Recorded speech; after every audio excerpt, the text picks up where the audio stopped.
अध्यक्ष हैं और आज छत्तीसगढ़ में हसदेव जंगल बचाओ के आंदोलन को समर्थन करने आए हैं, जो 10 साल से चल रहा है। काफी उत्साह भरा यहाँ पे माहौल है और बहुत बड़े निर्णायक मोड़ आने वाले हैं। इससे से संबंधित कुछ सवाल है।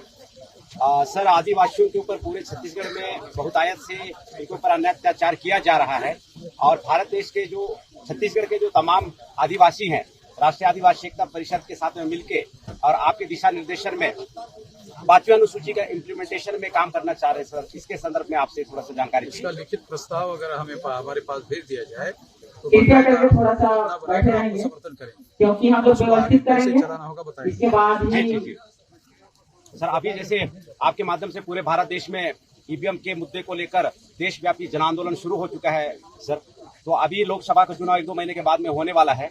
आप ईवीएम के मुद्दे के संदर्भ में हमारे छत्तीसगढ़ के तमाम जो साथी लोग हैं, दर्शक लोग हैं, जो आपके नेशनल इंटरनेशनल में हैं, उनके माध्यम से उनके लिए आप क्या संदेश देना चाहेंगे? चुनाव आयोग ईवीएम को बदलकर बैलेट पेपर पर अगर चुनाव नहीं लाता है तो हम आने वाले चुनाव में उसके लिए ईवीएम मशीन फोड़ने के लिए 15 लाख कमेटियां बना रहे हैं।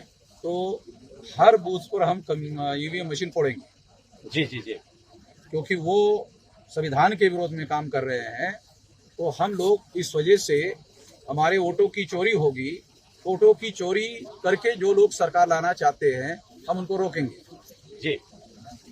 और सर, आप जैसे अभी हमने यहाँ पे आपको सुना कि 2030 में जो व्यवस्था परिवर्तन को जो बदलाव होना होगा, इस टाइप का जो आपके माध्यम से यहाँ पे सुनने को मिला, ये जो व्यवस्था परिवर्तन की लड़ाई पूरे भारत में बड़ी जोर शोर से दिख रही है। मुझे ऐसा लग रहा है सर, ये 2030 तक नहीं जाएगा, बल्कि ऐसा लगता है कि ये 25-26 में हो जाएगा इस टाइप का। ठीक है, आपका उत्साह है, मगर हम लोगों को सारे देश के SC, ST, OBC माइनॉरिटी के लोगों को साथ में लेकर करना है। तो इस वजह से मैं कह रहा हूँ कि लोगों को साथ में लेकर ये आंदोलन करेंगे, ताकि ये आंदोलन नहीं रहना चाहिए, ये जन आंदोलन होना चाहिए सर। कोई इनके समर्थन में नहीं रहना चाहिए। जी। सर, छत्तीसगढ़ में ये जो वर्तमान सरकार है, स्टेट की सरकार है और सेंट्रल की सरकार है, शिक्षा की दोहरी नीति लाके सर यहाँ के युवाओं को पूरी तरह से बर्बाद कर दे रहा है। जहाँ पे इन्होंने नियम बनाया है कि कक्षा 8वीं, 10वीं और 12वीं तक फ्री में पास करना है, और हम लोग आपके माध्यम से हमारे छत्तीसगढ़ के जो युवाओं को एक पाठ्यक्रम हो पाए, इसके संदर्भ में आपसे हम लोग सलाह लेना चाह रहे हैं। एक पाठ्यक्रम, अब ये पाठ्यक्रम की जो बात है, ये नेशनल एजुकेशन पॉलिसी के तहत जो ये लोग एजुकेशन पॉलिसी बना रहे हैं, उसका हम सारे देश भर में विरोध कर रहे हैं। उस विरोध में आप लोगों का प्रस्ताव क्या है वो हमारे पास भेजिए, तो उस बात को भी हम ऑल इंडिया में लागू करेंगे। सर, एक और सवाल है सर, आदिवासियों से संबंधित बहुत संख्या में छत्तीसगढ़ में आदिवासी निवास करते हैं, और ये जो ब्राह्मणों की जो सरकार है, कांग्रेस और भाजपा, ये मिलके सर आदिवासियों को दारू पिला रही है और हम छत्तीसगढ़ में दारू बंद कराना चाहते हैं। इसके संदर्भ में सर आपका मार्गदर्शन चाहिए।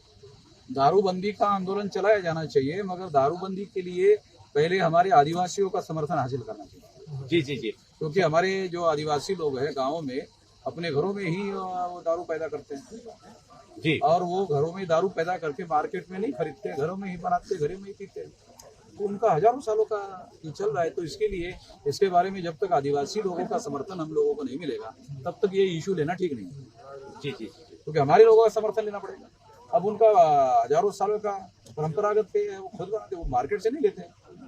आपको क्या है, मार्केट से मोदी की दारू पीते हैं आदिवासी? नहीं, मोदी की दारू नहीं पीते। आदिवासी तो अपनी ही दारू बनाते हैं, अपनी दारू पीते हैं। महुआ का हाँ, वो काहे की बनाते हैं वो तो उनको मालूम है।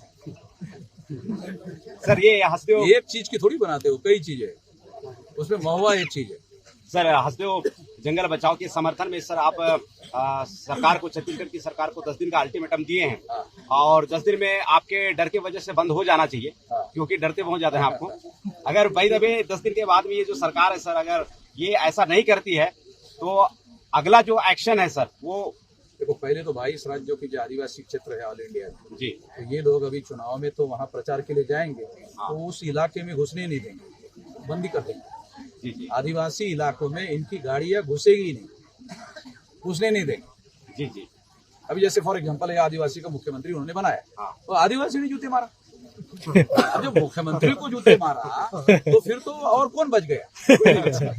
मुख्यमंत्री से बड़ा तो कोई छत्तीसगढ़ में है नहीं। वो तो मोदी को मैसेज गया होगा, ऐसा तो नहीं गया, ऐसा मैसेज गया उधर। उन्होंने आदिवासी ने आदिवासियों को नहीं छोड़ा, तो मेरे को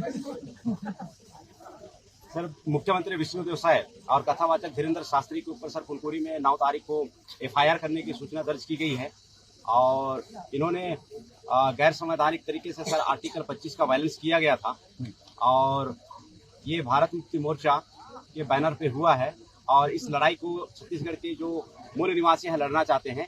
इस संदर्भ में सर आपकी राय जानना छत्तीसगढ़ के लोगों को जो भी मदद चाहिए मैं हम करेंगे। जी। कानूनी मदद है, आंदोलन की मदद है, जो भी जी। चाहिए, हाई कोर्ट सुप्रीम कोर्ट में केस करना है, जी। हम लोग करेंगे। जी जी जी। तो मुझे वकील को पैसा नहीं देना पड़ता, मैं तो वकील से चंदा लेता हूँ। वकील मेरे से पैसा नहीं लेता, मैं वकील को दूसरी 10 केस दे देता हूँ। एक केस मुफ्त में लड़ने के लिए बोलता हूँ।